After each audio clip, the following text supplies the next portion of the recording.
साठी सर्वांसाठीच नेहमीच मार्गदर्शक ठरणार आहे। आदरणीय दादांची जागा खरं तर सर्वांनाच माहिती आहे, कोणीही घेऊ शकणार नाही आणि हे वास्तव आहे।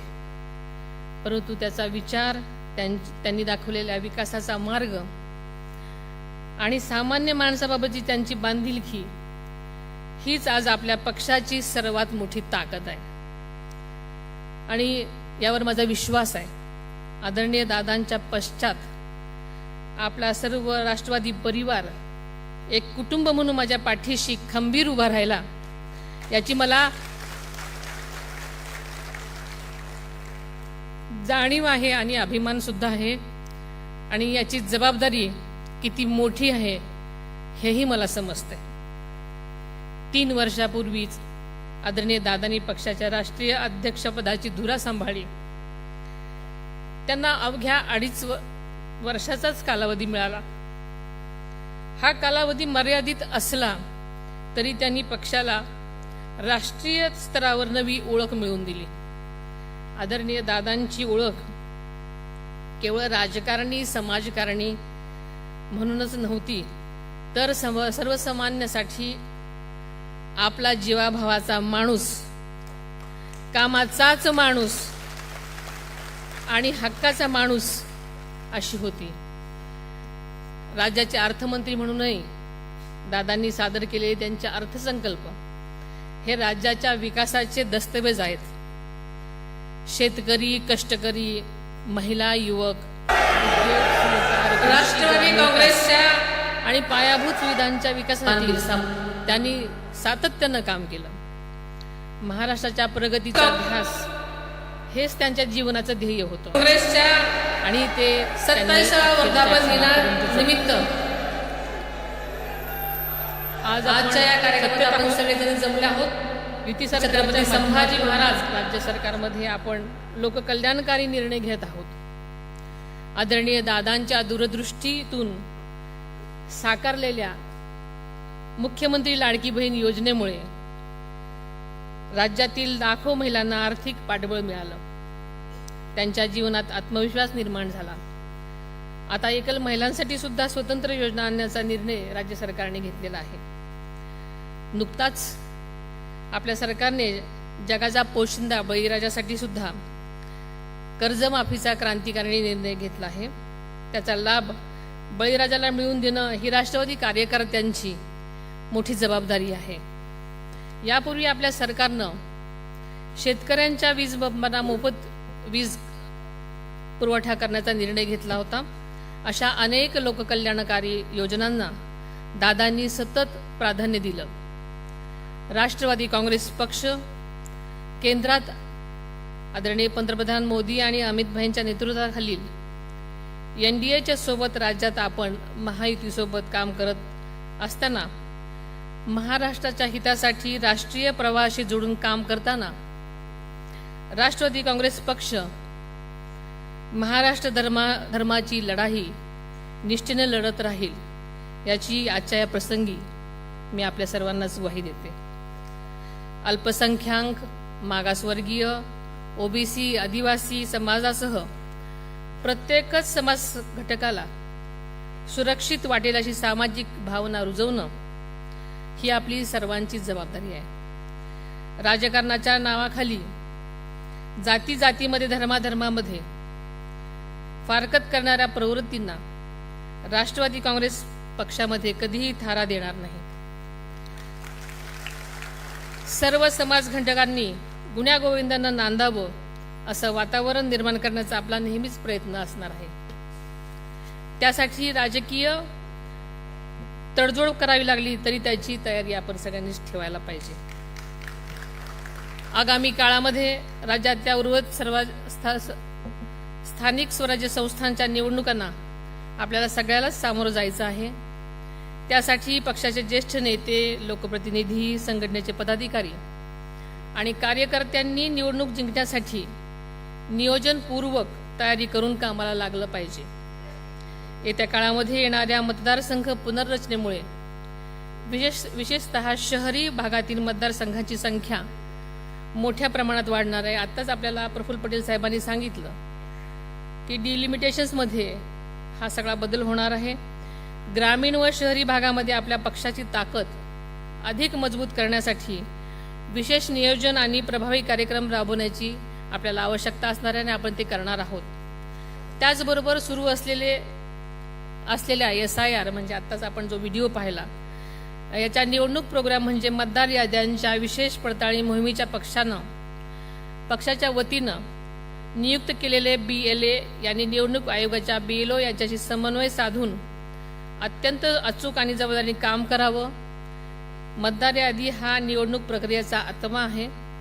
आपल्या पक्षाचा एकही हक्काचा मतदार तांत्रिक कारणामुळे किंवा दुर्लक्षामुळे वगळला जाणार नाही।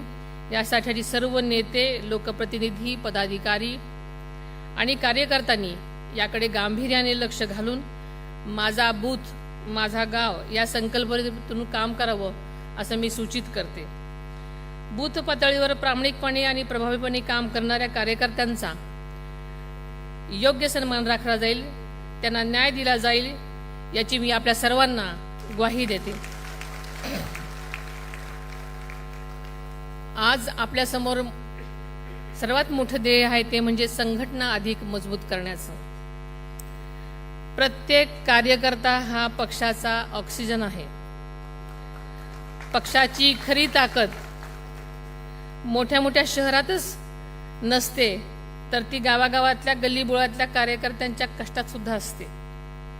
आपण सर्वांनीच लोकसंग्रह वाढवणं, लोकांच्या समस्या समजून घेणं व त्या सोडवण्यासाठी सातत्यानं प्रयत्न करणे ही प्रत्येक पदाधिकाऱ्यांची, कार्यकर्त्यांची जबाबदारी आहे। संघटन मजबूत करण्यासाठी आजपासूनच सर्वांनी कामाला लागलं पाहिजे। गाव, वाडी, वस्ती, शहर, प्रभाग आणि बूथ स्तरावर संघटन मजबूत केलं पाहिजे। आपल्याला प्रत्येक बूथवर कार्यकर्त्यांची एक चांगली फळी निर्माण केली पाहिजे। आपण सतत एक बाब कायम ध्यानात ठेवायला हवी, ती म्हणजे पक्षामध्ये ज्येष्ठता सन्मान ही आपल्या राष्ट्रवादी काँग्रेस पक्षाची यासोबत नव्या पिढीला जबाबदारीची संधी देणं हे देखील महत्त्वाचे आहे। ज्येष्ठांचा अनुभव आणि युवकांची ऊर्जा याचा समतोल आणि समन्वय हीच आपल्या यशाची गुरुकिल्ली आहे। ज्येष्ठांचा आदर, महिलांचा सन्मान आणि युवकांना आधार या त्रिसूत्रीनुसारच पक्षाची भविष्यातील वाटचाल राहील, याबाबत कसली शंका बाळगण्याचं कारण नाही। आपल्याला माहिती आहे,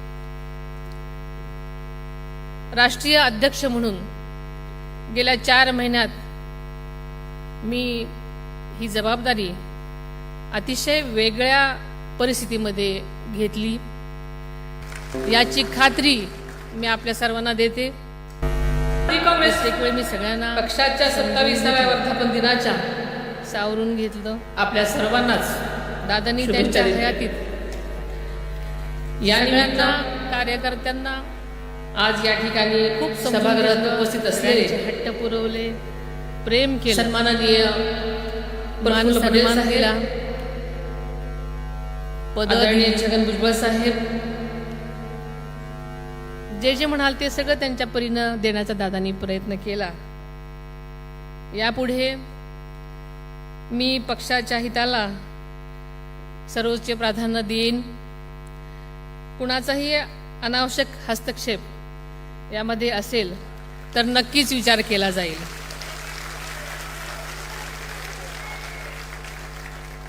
दादा ज्याप्रमाणे पक्षहितासाठी कठोर निर्णय घेत होते, त्याचप्रमाणे यापुढे असे निर्णय घेण्यास खरं तर माझ्या स्वभावाप्रमाणे जड जाईल, पण नक्कीच न्याय देण्यासाठी दादांच्या पावलावर पुढे जाण्याचा प्रयत्न मी सतत करत राहीन। मला खात्री आहे पक्षाचे कार्यकर्ते, पदाधिकारी, सर्वच सहकारी हे पक्षहिताच्या निर्णयास माझ्यासोबत कायमच असतील आणि साथ देतील। पक्षात आणि सरकारमध्ये महत्त्वाची जबाबदारी सांभाळणाऱ्या प्रत्येक पदाधिकारी, नेत्यांनी आणि सर्वच आपल्या कार्यकर्त्यांनी अधिक जागरूक पद्धतीने काम करण्याची माझी अपेक्षा आहे। पक्षाची होणारी बदनामी होणार नाही याची जबाबदारी माझ्यासह आपल्या सर्वांचीच आहे. मला या संदर्भामध्ये कठोर भूमिका घेण्याची वेळ येणार नाही याची सर्वांनीच खबरदारी घ्यावी.